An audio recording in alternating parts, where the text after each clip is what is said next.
자, 열환경 보도록 하겠습니다. 열이 이동하는 세 가지 요소를 보도록 할게요. 열이 발생하는 게 아니라 있는 열이 이동을 하는 거예요. 그래서 전도, 대류, 복사 이 세 가지가 있는데요. 열이 이동을 할 때 고체를 통해서 이동을 하는 것. 우리 어떤 뜨거운 냄비가 어떻게 뜨거워졌는지를 생각하면 안 되고 그냥 냄비가 이렇게 있는 거예요. 얘는 뜨거워요, 지금. 이게 지금 고온에서 저온으로 열이 전달된다라고 하는데 여기 그냥 그대로 실온에 두면은 냄비보다는 이 실온이 이렇게 저온이기 때문에 얘는 고온이고 열이 이렇게 이동을 하겠죠. 이렇게 전달되는 현상, 고체 안에서. 그것이 전도라고 보시면 되겠고요. 대류라는 것은 어떤 파이프가 이렇게 있으면 예를 들어서요. 그 안에 뜨거운 공기라던가 뜨거운 물 또는 차가운 물 이런 것들이 이렇게 온도차에 의해서 조금 차가운 쪽으로 이동을 하는 현상. 그것이 대류입니다. 그 안에 있는 공기나 물이 이동을 해야 대류고요. 이 고체라고 하는 뜨거운 아이, 얘가 저온으로 가는 것은 전도.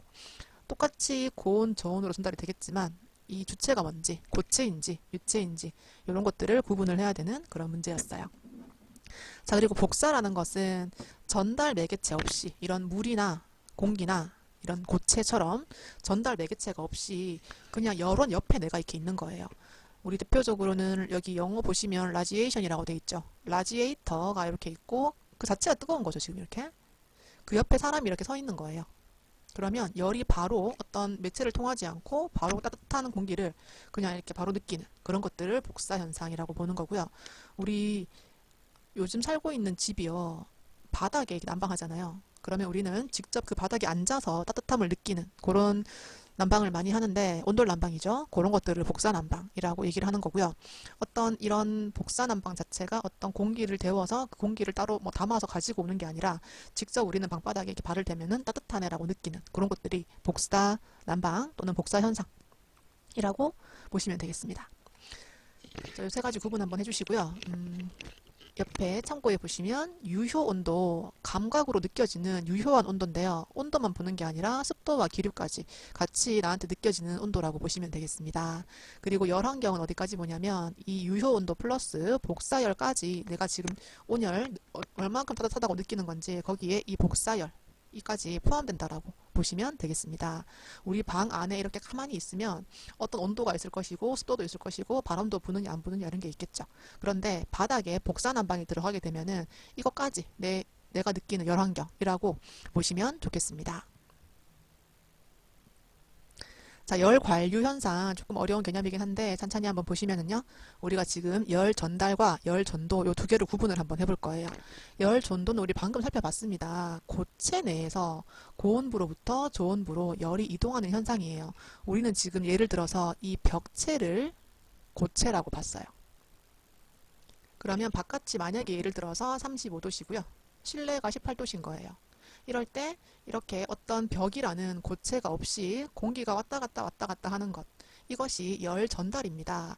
공간 속에서 다른 물질 개입 없이 여기서 말하는 물질은 뭐 물이 될 수도 있고 공기가 될 수도 있는데 지금 저는 고체라고 좀 볼게요. 어떤 고체가 맡고 있는 거 없이 그냥 공기가 왔다 갔다 하는 거예요. 그것이 열 전달이고요. 이게 실외에서의 열 전달, 실내에서의 열 전달입니다. 고체 없이 그냥 그 안에서 왔다 갔다 하는 것. 열 전도라는 것은 이 왔다 갔다 하던 온도가 고체를 만났어요. 그래서 온도가 뚝 떨어지는 거예요. 뚝 떨어진다는 것은 33도가 그대로 집 안으로 들어오는 게 아니라 이 벽체 자체에 콘크리트 벽체가 있을 것이고 중간 단열재가 있습니다. 열을 차단을 해버리는 거죠. 그리고 또 고체가 있어요. 이렇게 벽체를 만났을 때 뜨거운 공기가 그대로 들어오는 거 아니고 공기가 똑 떨어지는 거. 그것이 열 전도. 벽 단열이 잘 되면 시원한 공기가 좀 들어올 거고 단열이 안 됐다 이러면 뜨거운 그대로 공기가 들어오겠죠. 반대로 안쪽에 있는 뜨거운 공기가 밖으로 나갈 수도 있는 거고. 자, 그러면 열 관류 현상은 뭐냐면 이렇게 어떤 매개체 없이 자유롭게 왔다 갔다 하는 이 열 전달과 실내에 있는 열 전달 현상, 이것과 이 온도가 벽체를 만나서 뚝 떨어졌다가 다시 실내에서 온도가 유지되는 것. 그러면 실외의 열 전달과 이 똑 떨어지는 열 전도와 실내의 열 전달까지 이 세 가지 현상을 다 합쳐서 열 관류 현상입니다. 열이 이렇게 흘러가는 현상이라고 보시면 되는데 벽체 양쪽 온도가 다를 때 고온 측에서 저온 측으로 열이 통과하는 현상이에요. 그래서 지금 우리가 이렇게 어떤 공간을 두고 봤을 때 이 33도라는 공기가 가다가 똑 떨어지고 또 들어가고 이렇게 합쳐서 열이 어떻게 흘러가는지를 보는 현상, 그것이 열 관류 현상입니다. 자, 그래서 지금 여기서 문제는요, 벽과 같은 고체를 통하여 교체 양쪽에 유체에서 유체로 열이 전해지는 현상입니다. 고체 안에서 열이 왔다 갔다 하는 건 뭐예요? 라고 물어봤다면 열 전도가 맞죠. 근데 지금 이것은 양쪽에, 고체 양쪽에 이 공기와 이 공기가 이렇게 진행을 하다가 똑 떨어져서 또 이렇게 진행하는 것. 이거 전달 플러스 전도 플러스 전달, 이 세 개의 현상을 같이 봤기 때문에 얘는 열 관류 현상이라고 보시면 되겠습니다. 열 관류 또는 열 관류 현상. 이게 말이 좀 어려울 수 있는데, 고체라는 것은 열 전도, 얘는 전달, 이 유체도 전달. 이렇게 해서 전달 플러스 전도 플러스 전달, 이렇게 세 개가 합쳐져 가지고 열 관류 또는 열 관류 현상, 이렇게 문제를 좀 푸시면 되는 부분이었습니다. 자, 결로 현상. 결로는 우리 이런 말 되게 많이 쓰죠. 아파트 새로 입주했는데 뭐 결로 현상이 생기더라, 북쪽에. 약간 이런 건데, 습도가 높은 공기가 냉각하면 공기 중에 수분이 수증기로 존재할 수 없는 한계 온도를 만나는데, 이를 노점 온도라고 합니다. 예를 들어보자면 내가 콜라를 냉장고에서 방금 꺼냈어요. 굉장히 차가워요. 그런데 이 주변에 습하면서도 높은 여름인 거예요. 지금 30도라는 공기가 얘를 바로 만나버린 거죠. 그러면 얘는 수증기로 존재를 해야 되는데, 이 차가운 걸 만나자마자 이렇게 콜라가 땀 흘리듯이 이렇게 물을 만들어내죠. 그런 것들을 결로 현상이라고 하고, 이렇게 수증기가 물로 바뀌는 그 온도를 노점 온도라고 합니다. 콜라처럼 북쪽에 막 겨울이에요. 겨울이고 막 북쪽이에요. 겨울이고 북쪽이에요. 굉장히 차가운 온도죠. 이 온도를 실내에 있는 수증기가 많은 이 아이가 이 벽체를 만나버리는 거예요.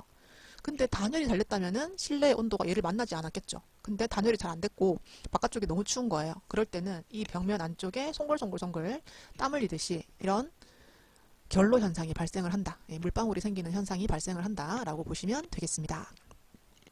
결로를 방지하는 방법. 제가 봐서 제일 좋은 건 단열이 가장 중요해요. 그 조체를 통한 열 손실을 방지해야 이 바깥쪽에 있는 온도를 만나지 않잖아요. 그런데 지금 단열이 부족하다거나 뭐 이런 여러 가지 공기가 통해버려서 이런 현상이 생기는 거고요. 그리고 환기를 하는 게 도움이 좀 된다고 합니다. 이 습한 실내에 막 방금 밥 했어요. 습도가 굉장히 높아요. 이런 것들 환기를 좀 하시면 훨씬 낫다고 하고, 난방은 건물 내부에 표면 온도를 올려주면 이 공기를 만났을 때도 이 벽 자체가 노점 온도 이상으로 유지가 된다고 해요. 그래서 환기를 하든 난방을 하든 단열을 하든 이 세 가지를 통해서 결로를 방지하는 게 굉장히 중요하다고 보고 있습니다. 자, 공기 환경 보도록 할 건데요. 실내 공기의 오염은 실내 환경의 쾌적성을 유지하기 위하여 열과 습기 조절은 기본. 거기에 플러스 공기청정, 요즘 굉장히 중요한 내용으로 발생하고 있습니다. 우리가 지금 막 환기를 한다라고 창문을 열잖아요. 그러면 밖에 있는 미세먼지가 들어오는 게 굉장히 고민이죠. 그런데 일반적으로는 창문을 아예 안 열고 공기청정기만 막 돌리는 것보다는 환기를 좀 하면서 청정기를 돌리는 게 훨씬 낫다라고 해요. 이런 산소의 어떤 용량 같은 것들도 창문을 열어야 이렇게 환기가 되면서 CO2는 빠져나가고 산소가 들어오는데, 그런 것들을 아예 안 하고 청정기만 틀게 되면은 그렇게 좋은 공기 환경이라고 보지 않는 거죠. 자, 공기 오염의 척도. 이산화탄소가 높으면 공기가 많이 오염됐다라고 보고 있어요. 요즘은 우리는 조금 더 고민이 먼지가 아닌가라고 하는데, 그냥 일반적으로 실내에 어떤 오염이 되었다 안 됐다라고 하는 것은 우리가 숨을 내쉴 때 날숨에 나오는 그 CO2가 너무 많은데 들이쉴 때 필요한 산소가 좀 부족하다라고 보는 거죠. 신진대사 작용은 그냥 숨 쉬는 거, 숨 쉬고 땀 흘리고 막 이렇게 하면서 CO2는 나가고 산소가 들어가야 되는데 그게 좀 부족한 상황이고요. 난방기를 틀게 되면은 이산화탄소가 발생할 수 있는데, 그래서 우리가 보일러 같은 경우에는 환기가 잘 되는 그런 곳에 있어야 되는 뭐 그런 문제가 좀 있습니다. 그리고 세균, 실내에 세균이 증가되었고, 또는 유해가스, 담배를 폈거나 고등어 구웠어요. 그러면 유해가스가 좀 발생이 되어가지고 실내 공기가 좀 안 좋다라고 보고 있습니다.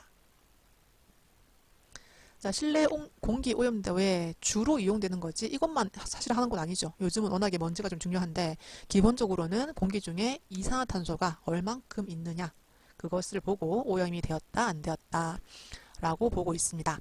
자, 그리고 환기가 왜 필요한가요? 첫 번째는 산소 공급이에요. 내가 숨 쉬어야 되는데 이 방 안에 CO2만 가득한 거예요. 그러면 약간 숨 쉬었을 때 인체에 분명히 안 좋을 것이고요. 오염물질을 밖으로 배출하는 그런 것들, 그리고 결로 방지를 위해서도 환기는 필요합니다. 그런데 요즘 이게 고민이라고 했죠. 미세먼지가 이렇게 심한데 배출이 무슨 문제냐, 들어오는 게 더 심하겠다라고 하지만 산소 때문에라도 우리는 환기를 해야 된다라고 이야기를 하고 있습니다. 자, 그다음 환기의 기준. 환기로 인한 열과 습기의 이동에 따라서 어느 만큼 창문을 여는 게 좋은가인데요. 환기 횟수는 어느 실의 환기량을 실내 용적으로 나눈 값입니다. 환기 횟수. 예를 들어 한번 들어볼게요. 우리가 침실에 한 명이 살 때 시간당 50세제곱미터의 산소가 필요하다고 칠게요. 산소가 아니라 공기겠죠? 공기가 필요하다라고 가정을 한번 해봤어요. 그러면 실내 높이가 2.5m라고 봤을 때 바닥 1인당 필요한 바닥 면적이 10제곱미터라고 가정을 한번 해볼게요. 그러면 10제곱미터 곱하기 2.5를 통해서 25세제곱미터라는 값이 나오는데 이거는 그냥 우리가 가지고 있는 공기의 양이죠. 근데 만약에 나는 1시간에 50세제곱미터가 필요한 거예요, 공기가. 그러면 창문을 1시간에 2번은 열어야, 2회는 열어야 이 50세제곱미터라는 값을 이렇게 충족을 할 수 있습니다. 그래서 환기 횟수라는 것은 어떤 환기량을, 내가 필요한 양은 50세제곱미터고요. 실내 용적은 25세제곱미터인 거예요. 예를 들어서 그럴 때는 시간당 2회 창문을 열어서 환기를 해주면 되겠다라고 정하고 있는 그런 값이라고 보시면 좋겠습니다. 자, 우리 문제에 나오는 것은 보통 이거예요. 자연 환기와 기계 환기에 대한 내용입니다. 자, 먼저 자연 환기는 풍력, 바람의 힘이나 실내외 온도차가 발생하면 이게 중력 환기라고 해서 고온에서 저온으로 열이 이동을 하잖아요. 이걸 이용한 환기로서 그냥 창문 여는 거예요. 창문 열면은 공기가 확 들어왔다가 확 나갔다가 이렇게 하는 거. 급기나 배기량이 일정할 수가 없습니다. 자연적이기 때문에 바람이 많이 부는 날은 환기가 되게 많이 될 것이고 바람이 좀 안 부는 날은 환기가 좀 적당히 된다라고 보시면 되겠죠. 자, 그것을 일정하게 하기 위해서 기계 환기를 요즘 되게 많이 해요. 어떤 높은 빌딩 같은 경우에 보시면은 요즘 커튼홀 방식 되게 많이 쓰죠. 유리로 하게 되면은 이거 하나하나 창문 열기가 힘들어요. 그래서 보통은 우리 여기 천장에 보시면, 아이고 어떻게 그리지? 천장에 보시면 어떤 환풍구가 이렇게 천장에 동그랗게 보이기도 하고 네모나게 보이기도 하는데 요즘은 저게 환풍구야 할 정도로 그냥 이렇게 막혀 있는 형태로 그냥 동그랗게 막혀 있는 어떤 구 같은 게 딱 막고 있고 그 옆으로 공기가 들어가는 방식을 쓰고 있습니다. 그런 기계들. 기계로 송풍도 하고 배기도 하는 것. 이게 일종 환기고요. 가장 우수한 환기 방식입니다. 우리 여기 빌딩은 분명히 사람도 많이 있고 공기도 환기가 돼야 되는데 창문이 없잖아요. 물론 다 없는 건 아니지만 내가 원하는 만큼 시원하게 열 수가 없습니다. 그럴 때는 이런 배기팬이 군데군데 천장에서 보시면 굉장히 많은 위치에 설치가 되어 있어요. 그리고 지금 이렇게 동그랗게 하는 방식도 있지만 길쭉하게 눈에 잘 띄지 않지만 공기가 이렇게 계속 왔다 갔다 하는 그런 구멍을 송풍도 하고 배기도 하고 뿜어주기도 하고 빨아들이기도 하는 둘 다 하는 것이 일종 환기이고요. 이종 환기는 약간 우리 에어컨 한번 생각해 볼게요. 우리 집에 에어컨이요. 송풍은 해요. 그런데 빨아들이는 건 안 하죠. 빨아들이는 거는 에어컨이 하는 게 아니라 이 배기구가 있으면 이 배기구가 하는 거고 없으면 창문 열어야 됩니다. 그래서 보통 우리 에어컨 트는 방 같은 경우에는 이종 환기라고 보시면 되겠고요. 3종 환기는 급기, 공기를 넣어주는 거는 자연으로 해야 돼요. 문 열어야 돼요. 대신에 그 가스를 빼는 거, 배기는 기계로 합니다. 일반적으로 주방에 보시면 이런 팬 같은 거 있죠. 그거 위에 가스레인지 이렇게 불 켜면은 빨아들이는 팬. 이것은 빨아들이는 것만 하는 거지 뿜어주는 건 하지 않아요. 자, 그리고 화장실도 마찬가지죠. 화장실에 이렇게 냄새가 발생되면은 이렇게 환풍기를 틀지 트는데 그게 뿜어주는 게 아니라 빨아당기는 역할만 합니다. 그래서 화장실에 쓰는 거라서 우리가 제일 안 좋은 거 3종이다 라고 외우는데 일반적으로 이렇게 화장실이나 주방에 배기만 하는 거. 그래서 이 환기, 공기를 당기는 것은 그냥 창문 여는 거, 이런 것들이 3종 환기라고 보시면 되겠습니다. 우리나라 같은 경우에는 사실 화장실에 창이 들어가기가 조금 어려운 구조가 되게 많아요. 특히 아파트. 아파트에 어떻게 창이 들어가나요? 들어갈 수가 없는 경우가 대부분입니다. 그런데 뭐 사람 생각에 따라서 화장실에 창이 꼭 필요하다 이런 분도 분명히 계십니다. 심리적으로 봤을 때 그런 분들은 우리 아파트 구조에서는 조금 발생하기가 어려운 창문 구조가 발생하기가 어려운 그런 상황이 아닐까라고 생각을 한번 해보고요. 그래서 이 창문도 아닙니다. 그냥 우리 방문 열어야 돼요. 방문 열면은 공기가 확 들어왔다가 화장실 문 열면 공기가 들어왔다가 기계로 쫙 빼주는 뭐 그런 정도로 쓰는 것이 3조 환기입니다. 자, 문제 한번 볼게요. 급기와 배기 모두 기계장치 하면 답 나왔죠. 일정 환기. 급기만 한다 2종, 배기만 한다 3종. 이렇게 보시면 되겠습니다. 자, 환경, 소리 환경 보도록 하겠습니다. 자, 먼저 회절은 소리가 진행 중에 어떤 장애물이 있을 때 직진하지 못하고 꺾이거나 돌아가는 현상이죠. 아무래도 벽체 같은 것들을 만나게 되면 소리가 쭉 나가지 못하고 꺾어서 튕겨 나오는 그런 현상이라고 보시면 좋겠습니다. 잔향이라는 것은 잔향 시간. 실내에서 발생한 음이 정지했는데 잠시 동안 남는 현상이에요. 대표적으로는 우리 뭐 에코 발생하는 거 약간 소리가 약간 울리듯이 남아있는 현상 그런 것들이고 공연장 등에서는 적당한 잔향도 좀 필요하다고 합니다. 소리가 조금 더 풍부하게 느껴지도록 잔향 시간을 길게 그리고 강의실처럼 음이 명료하게 끊겨야 되는데 소리가 웅웅 울려버리면 잘 안 들리기 때문에 강의실 같은 경우에는 잔향 시간을 짧게 해줍니다. 잔향 시간에 영향을 미치는 요소는 실내 용적이 또 굉장히 크다고 합니다. 실이 크면 클수록 소리가 조금 더 크게 돌아서 울리게 되고요. 또 천장고가 높아도 마찬가지죠. 그런데 실이 좀 작으면 소리가 크게 잔향 시간이 남지 않고 명료하게 끝난다라고 하고요. 이 마감 재료가 소리를 흡수를 하는지 또는 소리를 튕겨내는지에 따라서 잔향 시간이 달라질 수 있다라고 보시면 좋겠고요. 마감재의 흡음력이 클수록 잔향 시간은 짧게 소리를 먹어버리기 때문에 짧아지고 이 소리가 튕겨나오게 되면은 조금 더 소리가 남아있도록 됩니다. 그리고 실의 용적, 실의 부피가 크면 클수록 잔향 시간은 길게 남아지고 실의 크기에 영향을 미친다라고 보시면 되겠는데 문제에서 실의 모양이 더 중요하다 이러면 틀렸습니다. 어떤 거냐면 잔향 시간에 대한 설명으로 옳은 것은 첫 번째 에너지가 모르겠고요. 두 번째 잔향 시간은 실의 용적에 비례 실이 크면 클수록 잔향 시간은 길게 남고요. 흡음력, 음을 먹어버리면 이 소리가 좀 잔향 소리 시간은 작아집니다. 소리를 먹으면 먹을수록 잔향 시간은 작아지는 거고 소리가 튕기면 튕길수록 잔향 시간은 길어져요. 그래서 반비례. 그러니까 음을 많이 먹으면 먹을수록 많이 먹는다는 것은 흡음력이 높다는 거죠. 높으면 높을수록 잔향 시간은 내려가는 것. 정답은 2번이고요. 그리고 틀린 것 중에서 실의 형태 말고요. 크기에 영향을 훨씬 더 받는다 라고 보시면 좋겠습니다. 자, 음의 단위 데시벨인데요. 음의 세기입니다. 그런데 한 번씩 음의 양이 좀 큰 거, 이게 좀 개념이 다른데 한 번에 센 건 데시벨이고 손이라는 개념이 있습니다. SONE. 이거는 양이 많은지를 보는 거고 데시벨은 세기가 센지 이렇게 보는 건데 우리 실내건축 기능사 쪽에서는 요 손에 대한 개념이 많이 나오는데요. 여기서 우리는 일반적으로 음의 세기는 데시벨이라고 보시면 되겠습니다. 자, 그리고 문제에서 보시면 음의 측정 단위로 옳은 것은 데시벨이고요. 나머지 럭스나 칸델라나 룸에는 조명, 빛의 단위라고 보시면 되겠습니다. 자, 흡음과 차음이 있는데요. 두 개를 좀 구분을 해볼 거예요. 소리를 재료에 흡수시키는 것은 흡음이고요. 반사음을 작게 하는 거예요.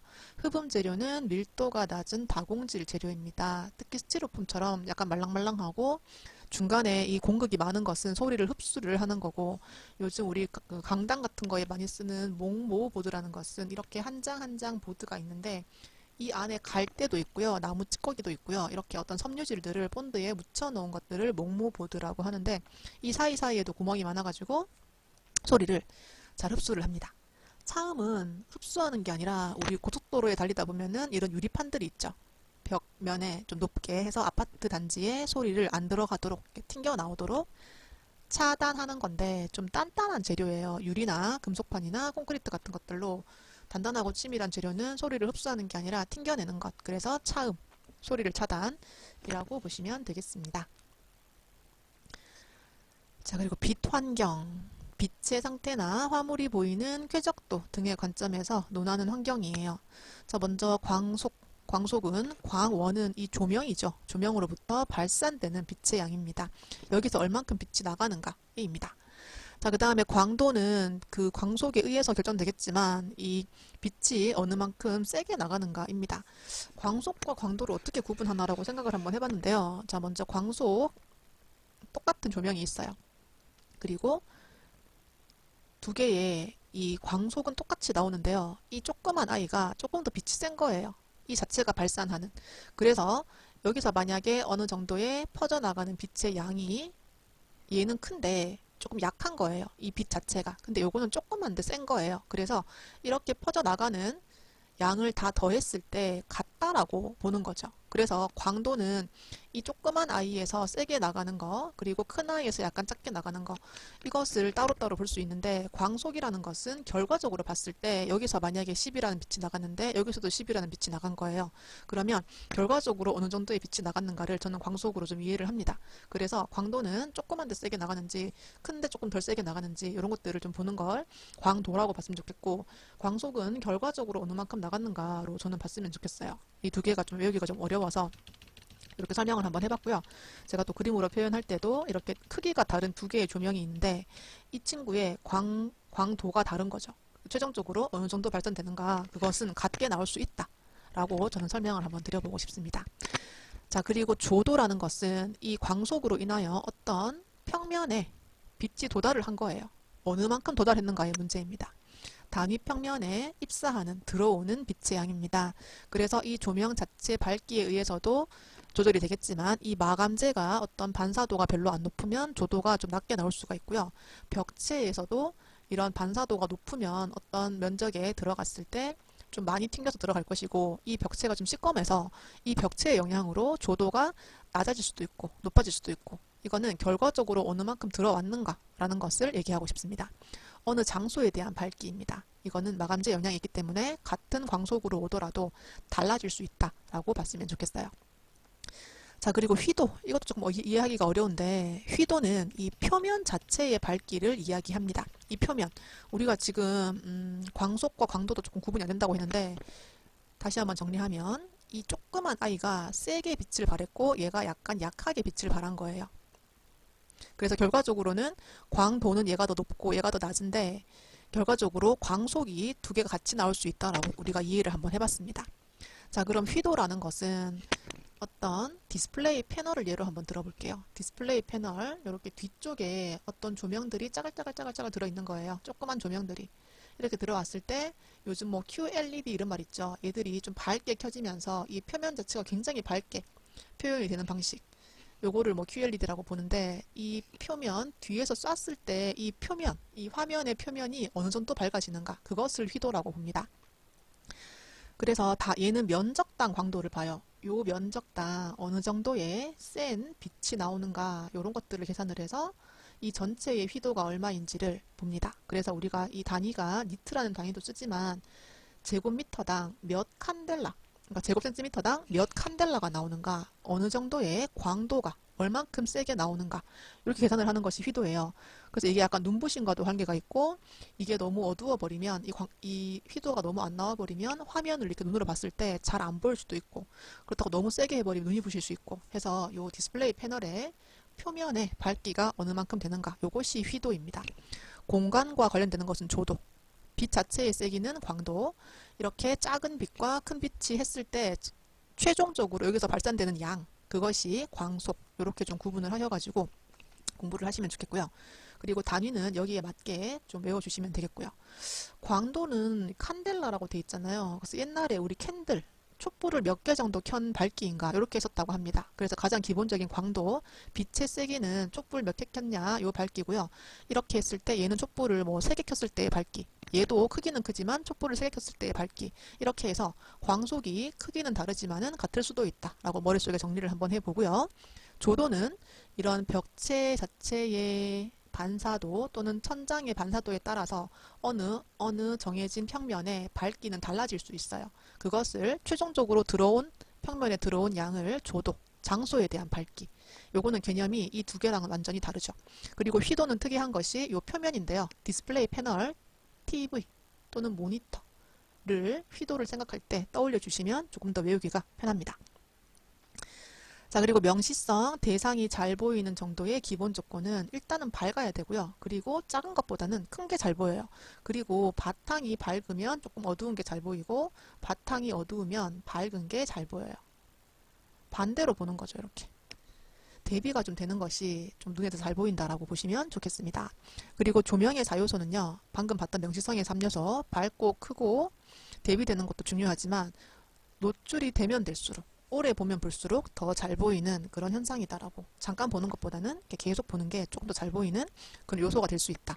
노출 시간까지 포함된다라고 보시면 되겠습니다. 자, 조명과 관련된 연결이 옳지 않은 것은 일단 광속은 루멘인데요. N은 뉴턴 힘의 단위예요. 일단 틀렸고요. 그리고 광도는 촛불을 몇 개 켰나 이고요. 휘도는 니트, 그리고 조도는 룩스, 이렇게 룩스 또는 럭스라고 표현을 하고 있습니다. 틀린 것은 1번. 자, 주거 건축 계획 살펴보도록 하겠습니다. 주택 계획과 분류해서 단독주택은 한 세대가 하나의 건축물 안에서 독립된 주거 생활을 할 수 있는 구조로 된 주택입니다. 한 세대가 키워드죠. 공동주택은 건물의 벽이나 복도, 계단이나 그 밖의 설비, 뭐 엘리베이터 같은 것들, 그것의 전부 또는 일부를 공동으로 사용하는 각 세대가 하나의 건축물 안에서 각각 독립된 주거 생활을 할 수 있는 구조입니다. 자, 우리가 지금 내용을 볼 때는요. 단독주택과 공동주택 이거를 구분할 건데, 자, 나머지는 그냥 딱 봐도 단독처럼 보이고 아파트나 연립주택, 기숙사도 공동주택으로 보여요. 그런데 다 세대와 다 가구가 조금 비슷한 것 같습니다. 일단 이 두 개는 규모의 차이고요. 일단 3층 이하, 620제곱 이하, 그리고 19세대 이하. 여러 가구가 살지만 소유권은 하나. 이것이 다 가구주택이고요. 다세대는 그냥 조금 더, 약간 더 큰 규모고 4층 이하, 비슷비슷한데 4층이 넘어가지 않는 주택입니다. 그리고 이것은 이제 아무래도 한 세대 안에 소유권이 여러 개가 되는, 여러 개의 소유권, 이 부분이 좀 다른 부분으로 보시면 되겠습니다. 우리는 시험을 볼 때 이 안에 내용은 잘 안 물어보는데요. 이 다 가구와 다 세대를 그냥 구분하는가, 이 정도만 보시면 되겠습니다. 그래서 문제를 딱 줬을 때 공동주택이 아닌 것에 다가구를 선택할 수 있을 정도로만 또 공부를 해주시고요.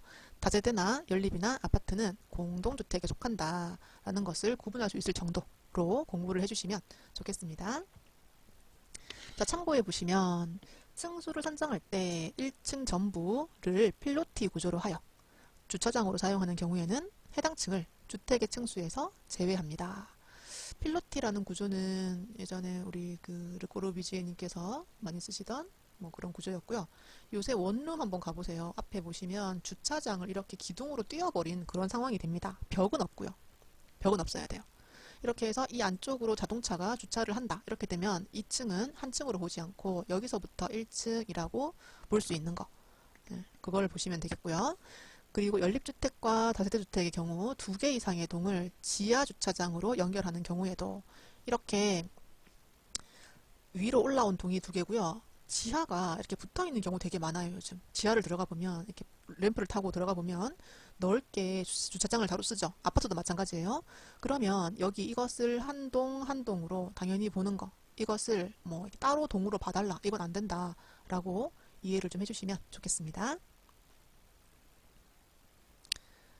자, 대지 면적이라는 것과 건축 면적, 연면적, 이거 앞에 제가 설명할 때 곧 자세히 설명할 거다 했던 부분이 여기에서 이제 설명을 하려고 합니다.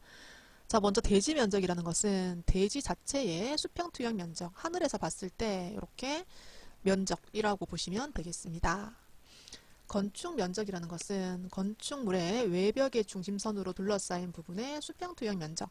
수평 투영 면적도 이렇게 입체적인 건물이지만 하늘에서 봤을 때는 여기만 보이잖아요. 수평으로 투영했을 때. 이것만 면적으로 보는 것을 건축 면적입니다. 몇 층인지는 상관이 없어요. 여기 그냥 참고로 뭐 이렇게 내용이 있는데 이거 그냥 읽어보시고요. 우리는 기본적으로는 수평 투영 면적이라는 거. 그 밑에 있는 층은 상관이 없다라고 이해를 좀 하시면 좋겠습니다. 자, 연면적이라는 것은 조금 개념이 다르죠. 하나의 건축물을 각 층의 바닥 면적 합계로 보는 겁니다. 연면적. 그래서 1층이 100, 2층이 100, 3층이 100, 4층이 100일 때는 연면적은 400, 건축 면적은 100 이렇게 이해를 좀 하시면 좋겠어요. 자, 용적률을 산정할 때는 이건 제외한다 라고 나와요. 용적률이라는 것은 지금 여기 나오죠. 대지 면적에 대한 연면적의 비율입니다. 지금 예를 들었을 때 대지 면적이 1000이잖아요. 거기에 대해서 연면적이 400인 거예요. 그러면 이게 40% 곱하기 100을 하면 40%가 나오는 게 용적률인데 여기에서 이렇게 네 가지는 빼줍니다. 우리가 지금 대표적으로 볼 수 있는 게 지하층의 면적, 이것은 연면적이긴 하지만 용적률 산정용 연면적에서는 빠진다라고 생각을 하시고요. 지상층의 주차 면적도 빠지고요. 그리고 뭐 주민 공동시설, 그리고 피난 안전구역까지 이런 것들은 용적률에서는 빠지지만 연면적에서는 들어간다라고 보시면 되겠습니다. 어차피 연면적이라는 게 용적률을 구하기 위한 거긴 하지만 용적률만 구하는 건 아니기 때문에 용적률을 구할 때는 빠지지만 이 자체가 뭐 면적이 아닌 건 아니다라고 좀 생각을 해주시면 좋겠습니다. 자, 어쨌건 정리를 한번 해보면 연면적은 각층 바닥 면적의 합계고요. 건축 면적은 수평 투영 면적. 요 큰 차이 좀 봐주시고 건폐율이라는 것은 대지 면적에 대한 대지 면적 1000제곱미터라고 제가 예를 들었고요. 수평 투영 면적은 100제곱만 나온다고 했어요. 거기에 곱하기 100을 해서 백분율을 보면은 10%. 그래서 이렇게 나온 10%가 건폐율이라고 보시면 되겠고요. 용적률은 1층 100제곱, 2층 100제곱, 3층 100제곱, 4층 100제곱 다 더했을 때 400제곱미터가 나오는데 이것을 대지 면적 1000으로 나누었고요. 백분율 때문에 100을 곱했어요. 하면 40%라고 나옵니다. 이것은 이제 용적률이라고 보시면 되겠죠. 연면적에 대한 대지 면적의 비율이고요. 대지 면적에 대한 연면적의 비율이고요. 용적률 산정할 때 빠지는 것들은 이렇게 참고로 알아두시면 되겠습니다. 대표적으로 지하층은 빠진다라고 생각을 하시면 되겠죠. 예전에 어떤 건물을 본 적이 있는데 지하로만 지은 건물이 뭐 이렇게 지었다는 건 아닌데 그런 계획을 본 적이 있거든요. 그러면 이 건물은 용적률이 0%냐라고 질문을 할 수 있는 뭐 그런 상황이 되는 거죠. 지하층은 빠지니까. 자, 참고로 말씀을 한번 드려봤고요. 바닥 면적이라는 것은 건축물의 각층 또는 그 일부가 벽과 기둥, 그 밖에 이와 비슷한 구획의 중심선으로 둘러싸인 부분의 수평 투영 면적입니다. 구획의 중심선이에요. 예를 들어서 뭐 0.5비 쌓기를 했다 하면은 두께가 90mm잖아요. 그러면 이 기준이 안쪽 아니고 바깥쪽 아니고요. 이 전체의 중심에서 면적을 따진다라고 보시면 되겠습니다. 건축물의 높이라는 것은 지표면으로부터 그라운드 레벨로부터 건축물 상단까지의 높이, 그냥 우리가 알고 있는 그 개념이라고 보시면 되겠고요. 옆에 참고해 보시면 층에 구분이 없을 경우에는 4m마다 하나의 층으로 보고 그 층수를 산정을 합니다. 예를 들어서 어떤 건물이 12m짜리라고 칩시다. 예를 들어서 이렇게 계획을 했어요. 그런데 여기 바닥 없으니까 이거 1층으로 허가내 주세요. 이게 아니라 4m마다 한 층으로 보고 이 집은 3층이잖아요. 3층으로 허가를 내세요. 라고 생각을 하시면 좋겠죠. 자, 개념 잡기 문제 아주 쉬운 문제가 하나 나왔고요. 대지 면적에 대한 연면적. 연면적이란 각 층을 다 더한 것. 용적률. 건폐율이라는 것은 대지 면적에 대한 건축 면적의 비율. 용적률은 대지 면적에 대한 연면적의 비율. 이렇게 좀 외워주시면 되겠습니다. 자, 그리고 다음 개념 잡기 문제. 건축물 층수 산정. 거기서 층의 구분이 명확하지 않아요. 그러면 높이 4m마다 하나의 층. 우리가 배운 그대로 문제에 아주 쉽게 나왔습니다. 자, 기타 주택의 분류. 자, 먼저 타운하우스입니다. 공동주택의 종류 중에 하나로서 2개 이상의 주택을 한 채에 붙여 지은 것. 각 주택이 벽을 공통으로 하여 별도로 외부의 출입구를 가지고 있는 것인데요. 보통 우리 타운하우스 이런 데 한번 가보시면 이렇게 약간 디귿자처럼 약간 크게 해서 중간에 어떤 공용 주차장 같은 거 쓰고 이렇게 101호, 102호, 103호 이런 식으로 몇 개가 붙어가지고 집을 이렇게 짓는 경우가 있죠. 물론 저기다가 벽을 해버리면 들어갈 수가 없네요. 뭐 이렇게 두고 여기를 1호, 2호, 뭐 3호 이런 식으로 두고 주택을 붙여가지고 짓는 그런 방식이고요. 테라스 하우스도 이에 포함이 된다인데 테라스 하우스가 뭔지 한번 살펴보도록 하겠습니다. 자, 테라스 하우스는 단위 세대를 대지의 경사도에 맞추어 쌓아 올린 것으로 아래층 세대의 지붕을 위층 세대가 정원으로 테라스로 활용하는 방식입니다. 즉 층이 올라갈 때마다 조금씩 뒤로 물려 짓는 거죠. 이런 경사진 땅에 집을 짓는 거예요. 그래서 이렇게 하나 집을 지었어요. 그런데 여기다가 지으려니 조금 불편해서 이렇게 겹쳐 짓는 거죠. 겹쳐. 이렇게 지으면 나의 옥상이 이 윗집의 테라스가 되는 방식, 그리고 그 다음 집의 옥상이 이 집의 테라스가 되는 방식. 이렇게 짓는 방식이고 테라스에 화단을 꾸미거나 나무를 심어 정원처럼 사용하면 평지에 짓는 단독주택 같은 분위기도 낼 수 있다 이고요. 참고 사진 보시면 굉장히 독특한 그런 느낌을 줄 수 있습니다. 자, 그리고 중정형 주택인데요. 요즘 또 이런 것들 많이 짓더라고요. 평면적으로 보면은 집을 이렇게 짓는 거예요. 그래서 중간에 정원, 중정을 두는 거죠. 그래서 여기를 유리벽체 해서 서로 시선도 마주치면서 문 열고 나가면 중간에서 만나서 놀 수 있는 그런 중정, 안뜰이 집의 중심에 자리 잡고 있는 주택입니다. 그리고 연립주택이라는 것은 2호 이상의 주택이 집합된 4층 이하의 공동주택. 우리 예전에 무슨 연립 이런 말들이 있었는데 보통 한 3층 정도의 그런 주택들이 아파트는 아니고요. 조금 나지막하게 그리고 엄청 큰 규모는 아닌 적당한 규모의 집들을 붙여서 지은 것 그런 것들을 연립주택이라고 많이 불렀었습니다. 자, 연립주택의 형식 중 근데 이것은 꼭 연립주택일 필요는 없고요. 요즘은 아파트 1, 2, 3층을 이렇게 테라스 하우스로 짓는 경우도 저는 보게 됩니다. 경사가 심한 동네에서는 1층, 2층, 3층은 테라스 하우스로 짓고 나머지를 아파트로 짓는 이런 방식도 많이 쓰더라고요. 그래서 꼭 연립주택은 아니라도 경사지를 이용하거나 상부로 갈수록 약간 뒤로 후퇴하는 방식 이런 것들은 테라스 하우스라고 보시면 되겠습니다. 자, 그리고 옆에 보시면 주거 면적 1인 가구의 최소 주거 면적입니다. 1인 가구. 그리고 숑바르 드로브라는 단체인지 사람인지 모르겠지만 자, 그쪽에 기준을 보시면 병리 기준이 1인당 8제곱, 한계 기준이 14제곱, 표준이 16제곱 이렇게 세 가지로 지정을 하고 있어요. 보통 14제곱 생각을 한번 해볼게요. 이거는 우리가 생각하는 그런 평수라는 거 있죠. 평수는 곱하기 0.3025 또는 나누기 3.3 정도를 했을 때 기준이 나오는데 평수를 따져보면은 4.25평 정도 4.23평쯤 됩니다. 4.23에서 4평 우리 평수를 봤을 때 평은 쓰면 안 되지만 요즘 그래서 만약에 4인 가구가 사는 거예요. 그러면 4.24가 일단 기본적인 건데 만약에 4인이 산다 하면은 정말 최소 일반적으로는 17평은 되어야 4인이 산다 라고 보는 거예요. 이건 굉장히 작죠. 우리가 생각했을 때. 굉장히 작은 기준이고 표준 기준은 16제곱이니까 이것보다는 좀 더 크게 한 20 몇 평 정도는 돼야 4인이 살기에 그냥 최소값이다. 네, 또는 표준이다 라고 볼 수 있을 겁니다. 그런데 만약에 4인이 살아야 되는데 아니 또는 한 명이 살아야 되는데 8제곱미터잖아요. 그러면 8제곱미터는 1인당 2.6평 밖에 안 돼요. 우리 보통 고시원이 2평이라고 하죠. 2평도 안 되는 경우도 있긴 한데 이 정도는 사람이 아파요. 신체적, 정신적으로 건강에 악 영향을 미칠 수 있습니다.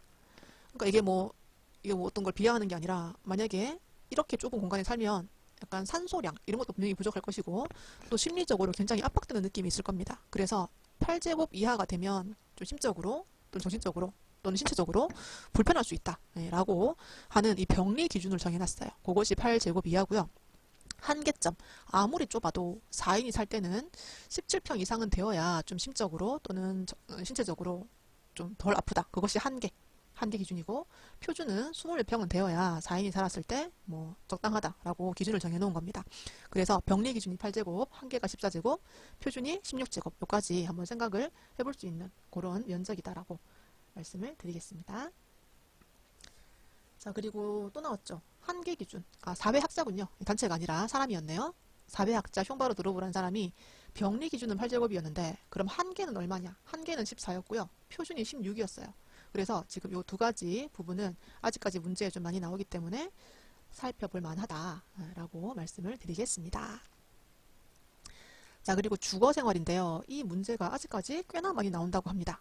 같이 한번 볼게요. 한식주택과 양식주택에 대한 설명 중 옳지 않은 것은 이렇게 문제가 좀 길게 나오기 때문에 이것을 표로 한번 표시를 해봤어요. 한식주거, 우리나라, 그리고 서양식 두 가지를 봤고요. 보통 우리 옛날 한식은 의자 없이 그냥 바닥에 앉는 게 일반적인 거였어요. 그게 뭐 어떻게 미개한 게 아니라 그냥 문화였다고 볼 수 있죠. 서양식은 의자에 앉는 입식 방식이라고 보시면 되겠습니다. 자, 그리고 실의 구분.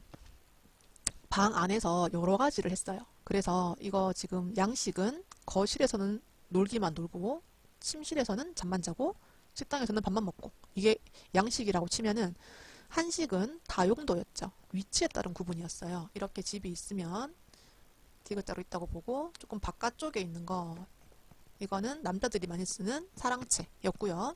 이렇게 안으로 들어가 있는 이 부분을 안채라고 했습니다. 위치별로 구분했지 그 안에서 하는 기능들은 뭐 밥도 먹고 잠도 자고 뭐 이런 식으로 한실에서 여러 가지를 했었죠. 다용도라고 보시면 되겠습니다.